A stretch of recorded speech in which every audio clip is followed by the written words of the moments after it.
Hello दोस्तों, हमारी आज की हिस्ट्री की क्लास में आपका स्वागत है। हम आज से हिस्ट्री की ये पीवाईक्यू सीरीज शुरू कर रहे हैं, जिसमें हम ये दिशा की बुक के अंदर पीवाईक्यू सीरीज जो कि पुराने जितने भी पेपर्स थे उनमें आए हुए, जैसे RAS, PSI, REET, CET, JEN, AEN, कनिष्ठ अनुदेशक, पटवार, first grade, second grade, third grade, constable, व्याख्याता आदि के अंतर्गत जितने भी पेपर्स हैं उनमें जितने भी पुराने क्वेश्चंस आए हुए हैं उनके आधार पर उनके पीवाईक्यूज का अध्ययन करने वाले हैं। इनमें हमने इस दिशा की बुक को लिया है, जिसे आप देख रहे हैं कि हम इस पीवाईक्यू सीरीज का अध्ययन करने वाले हैं, इस जो कि 2025 की है। इसमें 41 जिलों के आधार पर हम वर्तमान पैटर्न के हिसाब से इन क्वेश्चनों को देखेंगे। तो अब हम शुरू करते हैं आज का हमारा पहला चैप्टर, जनपद एवं प्राचीन नाम। पहला क्वेश्चन है,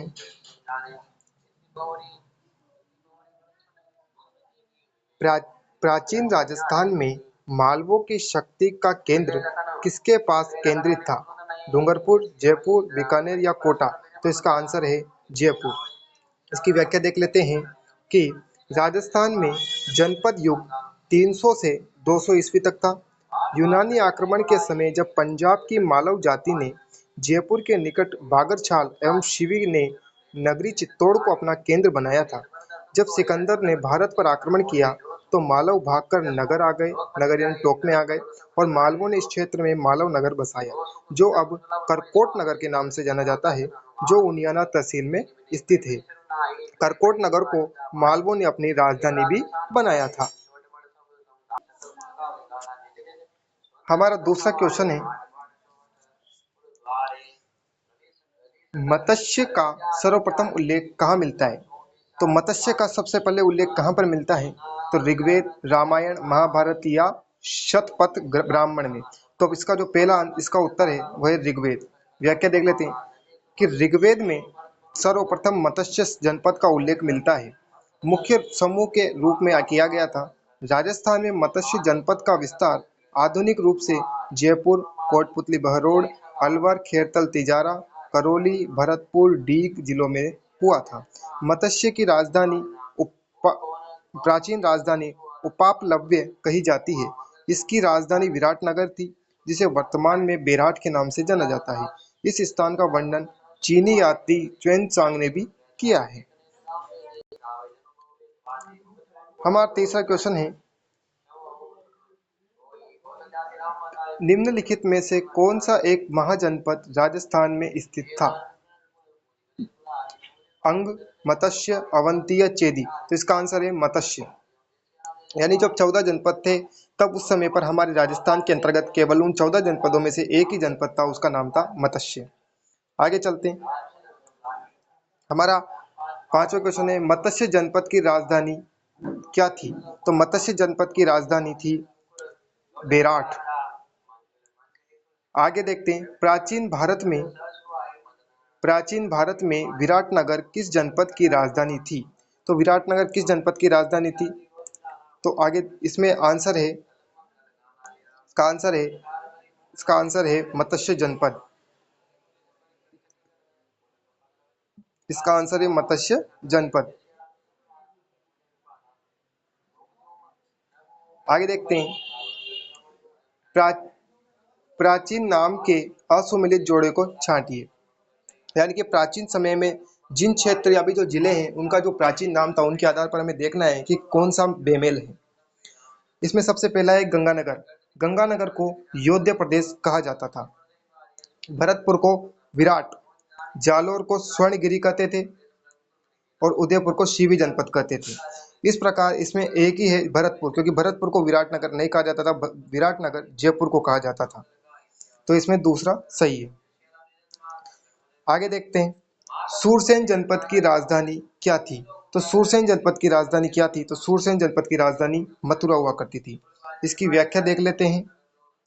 आधुनिक ब्रज क्षेत्र में यह महाजनपद स्थित था। इसकी राजधानी मथुरा थी। प्राचीन यूनानी लेखक इस राज्य को सूरसेनोई तथा राजधानी को मेथोरा कहते थे। महाभारत के अनुसार यहाँ यदु यानी यादव वंश का शासन था। भरतपुर, धौलपुर, डीग और करौली जिलों के अधिकांश भाग सूरसेन जनपद के अंतर्गत आते थे। अलवर जिले का पूर्वी भाग भी इस सूरसेन जनपद के अंतर्गत आता था। वसुदेव के पुत्र श्री कृष्ण का संबंध भी इसी क्षेत्र जनपद से था। आगे देखते हैं, सूरसेन जनपद में सम्मिलित भूभाग कौन कौन सा था? तो इसके अंतर्गत भरतपुर आता था, धौलपुर आता था और करौली आता था। आगे देखते हैं, शिवी जनपद का सर्वप्रथम उल्लेख किस स्रोत में मिलते हैं? तो ऐसा कौन सा स्रोत है जिसके अंतर्गत शिवी जनपद का पहली बार उल्लेख मिला था? तो वो है उस समय के सिक्के। इसकी व्याख्या देख लेते हैं कि शिवी जाति का सर्वप्रथम जो उल्लेख है वो ऋग्वेद में प्राप्त होता है। चित्तौड़ के पास स्थित नगरी इस जनपद की राजधानी थी। मेवाड़ के अनेक स्थानों से शिवियों के सिक्के भी प्राप्त हुए हैं। मंदसौर के पास 5 गुहालेख प्राप्त हुए हैं। शिवी जनपद का प्रारंभिक उल्लेख सिक्कों पर किया गया है और इसके प्रारंभिक स्रोत भी सिक्के ही हैं। आगे देखते हैं, चित्तौड़ के आसपास के क्षेत्र को के जनपद के नाम से जाना जाता था, यानी कि चित्तौड़ के आसपास का जो क्षेत्र था उसे किस जनपद के नाम से जाना जाता था? तो इसका उत्तर है शिवी जनपद के नाम से जाना जाता था। उसके बाद उदयपुर का पुरातन नाम क्या था, यानी उदयपुर का जो प्राचीनतम नाम था वो क्या था? तो इसका उत्तर है शिवी। व्याख्या देख लेते हैं, शिवी जनपद भूभाग उदयपुर, सलुम्बर, चित्तौड़ क्षेत्र की राजधानी मंजमिका या माध्यमिका थी, जिसके अवशेष चित्तौड़ के आसपास नगरी नामक गांव में मिलते हैं। यह क्षेत्र मेव जाति के अधिकार में रहा था, अतः इसे मेदपाट, मेवाड़ और प्रागवाट भी कहते हैं। आगे देखते हैं, निम्नलिखित में से कौन सा प्राचीन स्थल शिवी जनपद के नाम से संबंधित था? तो निम्न में से कौन सा संबंधित था? तो इनमें से इसका उत्तर है नगरी, क्योंकि नगरी जो कि वर्तमान चित्तौड़ में है वो उस समय पर शिवी जनपद से संबंधित था।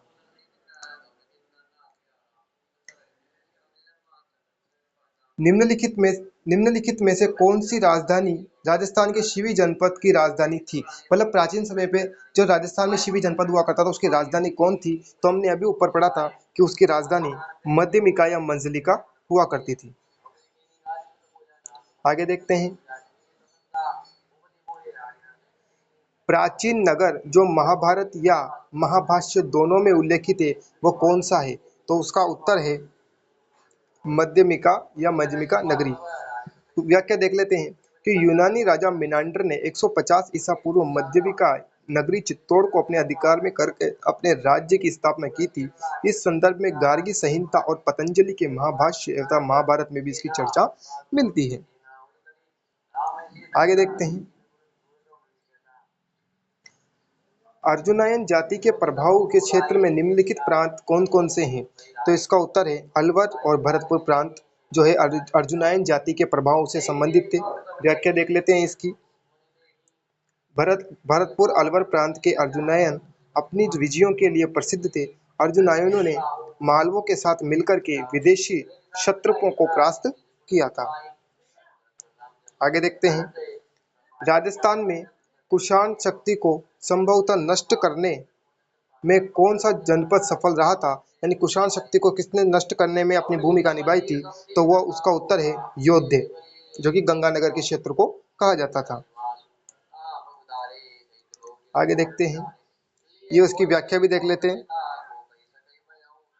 योद्धे जनपद राजस्थान के उत्तरी भाग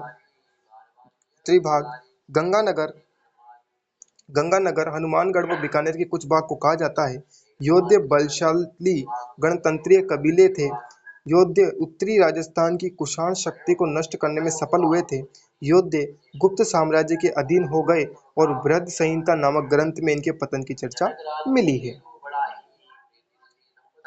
आगे चलते हैं, अगला क्वेश्चन है, राजस्थान के किस भाग में योद्धे नामक गणतंत्रीय कबीले का शासन रहा था? तो अभी हमने आपको बताया था कि राजस्थान का जो उत्तरी भाग था, यानी कि गंगानगर हनुमानगढ़ का क्षेत्र, उसके अंतर्गत इनका विस्तार देखा गया था। तो इसमें आएगा उत्तरी भाग।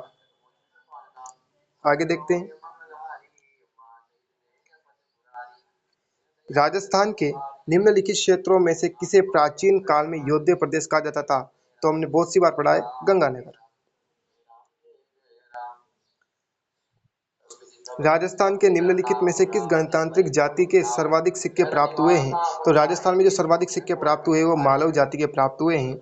इसकी व्याख्या देख लेते हैं कि राजस्थान में मालव जनपद के सर्वाधिक सिक्के प्राप्त हुए हैं, परंतु इनके मूल स्थान रावी चिनाव के संगम का क्षेत्र पंजाब को से भी एक सिक्का प्राप्त नहीं हुआ। मालवों की शक्ति का प्रमुख केंद्र नगर कोकट टोंक था, जहां इनकी लगभग 6000 ताम्र मुद्राएं हमें मिली है।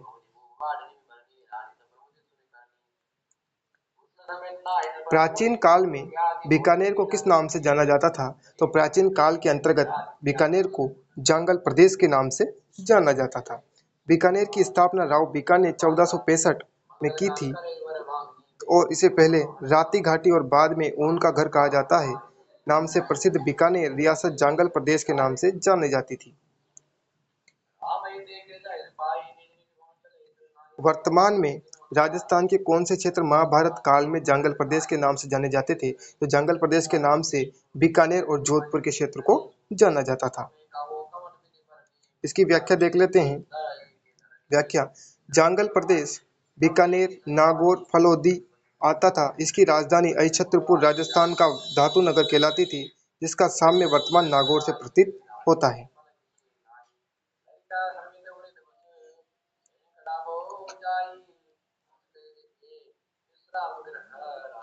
अहिछत्रपुर किस जिले का प्राचीन नाम था? तो अहिछत्रपुर अभी हमने देखा था नागौर का प्राचीन नाम हुआ करता था, जिसे प्राचीन राजस्थान की धातु नगरी भी कहते थे। ढूंढाड़ किसका प्राचीन नाम था? तो ढूंढाड़ पहले जयपुर का प्राचीन नाम हुआ करता था। ढूंढाड़ जयपुर, सवाई माधोपुर, दौसा व उत्तरी टोंक क्षेत्र इसमें शामिल किया गया था। 1727 ईस्वी तक आमेर व 1727 ईस्वी से जयपुर इसकी राजधानी रही।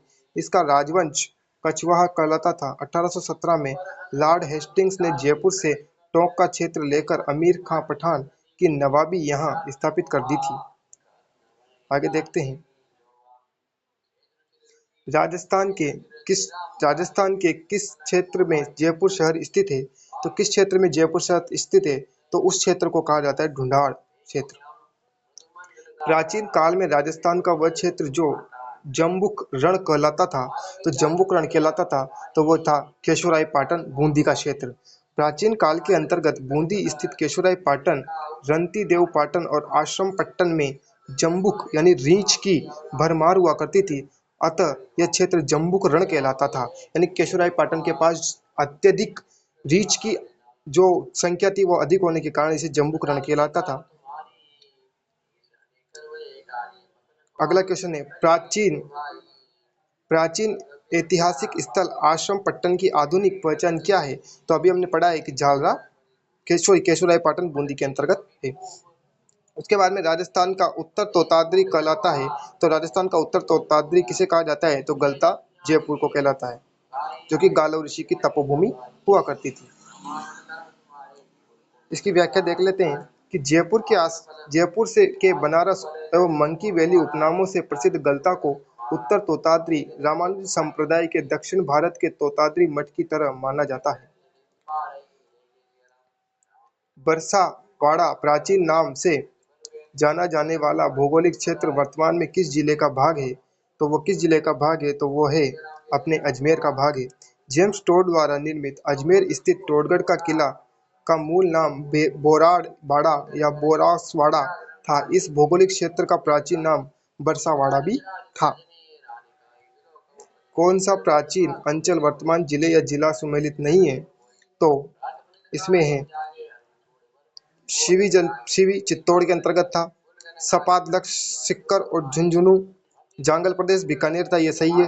अर्बुद प्रदेश सिरोही कहा जाता था, जबकि सपादलक्ष जो था वो सांबर जो झील हुआ करती थी उसके आसपास 1.25 जाति के कारण रहने के कारण ही उसे सपादलक्ष कहा जाता था। तो ये जयपुर के आसपास का क्षेत्र था। इसकी व्याख्या अपन देख लेते हैं। सपादलक्ष सवा लक्ष जोधपुर बीकानेर और नागौर के आसपास जहाँ पर सांबर झील फैली हुई है उसके आसपास का क्षेत्र को कहा जाता था।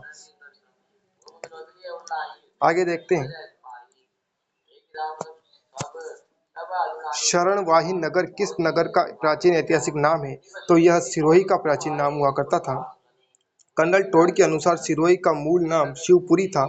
प्राचीन काल में आबू, अभी वर्तमान में आबू का जो नाम है वो भी बदल दिया गया है और इसका नाम बदलकर आबूराज कर दिया गया है।